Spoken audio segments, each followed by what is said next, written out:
Hi friends, నమస్తే. నేను మీ శిరీష. ఈరోజు మీకు ఒక ఇంట్రెస్ట్ అయిన టాపిక్ గురించి మాట్లాడదాం అనుకుంటున్నాను. అతడికి 12 మంది భార్యలు, 102 పిల్లలు. ఇక ఆపేస్తాడంట. ఎందుకంటే అతను ఒక్కో పెళ్ళికి ఎన్నో తిప్పలు పడుతున్న ఇలాంటి రోజుల్లో ఏకంగా 12 మందిని పెళ్లి చేసుకున్నాడు. 102 మంది పిల్లల్ని కనేశాడు. చివరికి ఆపేస్తా అని ప్రభుత్వ సహాయాన్ని కోరాడంట. ఈ రోజుల్లో ఒకరు లేదా ఇద్దరు పిల్లలతో ఇల్లు గడవడమే కష్టంగా ఉంటే ఈడెక్కడ స్వామి. అతడు మాత్రం ఏకంగా 12 మందిని పెళ్లి చేసుకొని 102 మంది పిల్లల్ని కనేశాడు. ఇంకా పెళ్ళిళ్ళు చేసుకుని మరింత మంది పిల్లల్ని కనాలనే ఆశ అతడిలో ఇంకా సజీవంగానే ఉంది. కానీ పరిస్థితులు అతన్ని ఊహించని నిర్ణయం తీసుకునేలా ప్రేరేపించాయి. దీంతో అతడు పెళ్ళి పిల్లలు అనే ఆలోచనలు అటకెక్కించాడు. ప్రస్తుతం ఉన్న వారిని పోషించే పనిలో పడ్డాడు.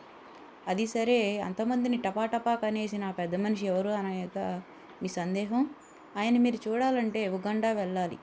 లుసాకా అనే గ్రామంలో నివసిస్తున్న అతడి పేరు మూసా హసస్య.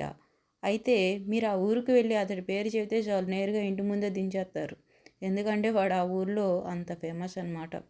12 మంది చేసుకున్న వ్యక్తి అని చెప్పినా చాలండి, వాళ్ళ ఇంటి ముందే దించేస్తాడు.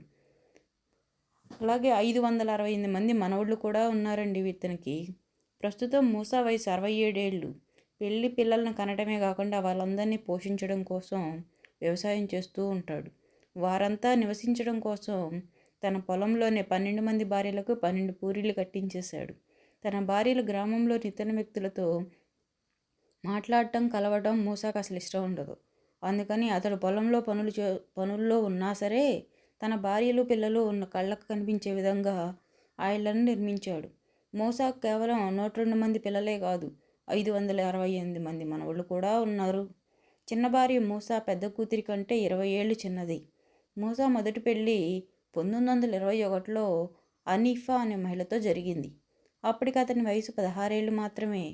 పెళ్లి తర్వాత స్కూల్కి వెళ్ళటం కూడా మానేసి పెళ్ళైన 2 ఏళ్లలోనే ఆడబిడ్డకు తండ్రి అయ్యాడు. అప్పట్లో మూసా విలేజ్ చైర్మన్గా, బిజినెస్ మ్యాన్గా మంచి గౌరవప్రదమైన హోదాలో ఉండేవాడు.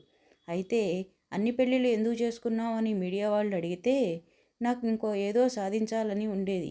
అందుకే ఎక్కువ మంది మహిళలను పెళ్లి చేసుకొని కుటుంబాన్ని విస్తరించాలని, మా నేలల్లో సారవంతమైనవి కాబట్టి ప్రతి ఒక్కరికి వ్యవసాయం చేసి ఆహారాన్ని ఉత్పత్తి చేయడానికి భూములు అందించాను అని తెలిపాడు. మూసా కుటుంబంలో చివరికి బిడ్డ వయసు 6 సంవత్సరాలు. పెద్ద అమ్మాయి వయసు 51 ఏళ్ళు. చిన్న భార్య జులైకా కన్నా పెద్ద కూతురు 20 ఏళ్ళు పెద్దది. తనకు వీలైనంత పెద్ద కుటుంబం ఉండాలని, వారంతా వ్యవసాయం చేస్తూ మంచిగా జీవించాలనేది మూసా కోరిక. అయితే ఆయన ఉద్దేశంలో కొంచెం మంచి ఉన్నా కాలానుగుణంగా అతని భారంగా మారింది.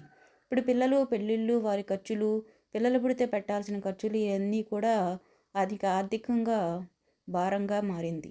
ప్రభుత్వాన్ని సాయం కోరుకున్నాడు. ఇక పిల్లల్ని కనకూడదని. దీంతో అతని చిన్న భార్య జులైకా గర్భనిరోధక మాత్రలు తీసుకుంటుంది. ప్రస్తుతం మూసా వయసు కూడా అందుకు సహకరించటం లేదు. అతడితో 10 మంది భార్యలే కాపురంలో చేస్తున్నారు. ఆర్థిక సమస్యల వల్ల 2 భార్యలు అతన్ని వదిలేసి వెళ్ళిపోయారు. ఎంత విచిత్రమో కదండి.